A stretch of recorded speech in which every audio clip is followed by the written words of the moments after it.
What if I told you that one of the greatest status symbols of the Victorian era could slowly kill you? And even more surprisingly, its victims often weren't the people wearing it. Curious? Stay with me until the end. Victorian top hats were iconic, a must-have accessory that screamed sophistication, power, and wealth. Everyone from lords to businessmen donned these towering symbols of fashion.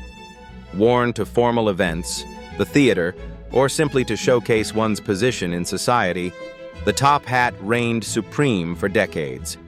But underneath the silk and prestige lurked something deadly, and it all came down to how they were made. Step into a Victorian hat workshop, and you'd find yourself surrounded by skilled craftsmen working tirelessly on their creations. The base material? Felt, made from animal fur, often rabbit or beaver. But here's where the trouble started. To turn that fur into smooth, durable felt, manufacturers used mercury nitrate. The fur was soaked in this toxic chemical, which helped separate and condition the fibers. While it worked brilliantly for producing the product, it proved utterly devastating for human health. Mercury exposure is no small thing, and the hat makers, dubbed hatters, bore the brunt of it. As mercury vapor entered their lungs and bloodstream over time, it caused devastating health issues. Symptoms of mercury poisoning included tremors, extreme irritability, memory loss, speech problems, and even hallucinations, a condition famously known as Mad Hatter's disease. Here's the ironic twist.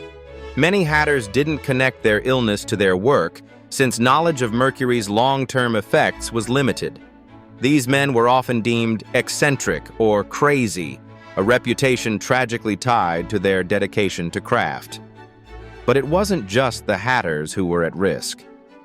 Ever wonder what happened if a wilting top hat got a little too wet? Improperly treated hats could release small amounts of mercury, putting the unwitting wearer at risk too. Though rare, cases of mercury exposure from hats did occur. It wasn't until the early 20th century and the increasing rise of health regulations that mercury was finally phased out of hat making.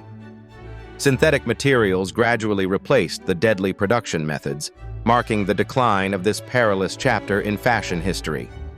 So, the next time you see an old-fashioned top hat, remember, under its polished exterior lies a history of innovation, craftsmanship, and danger. Please like, share, and subscribe. This outstanding video was crafted by VidWiz. Want your own standout videos like this for fun or profit? Click the link in the description to get started today.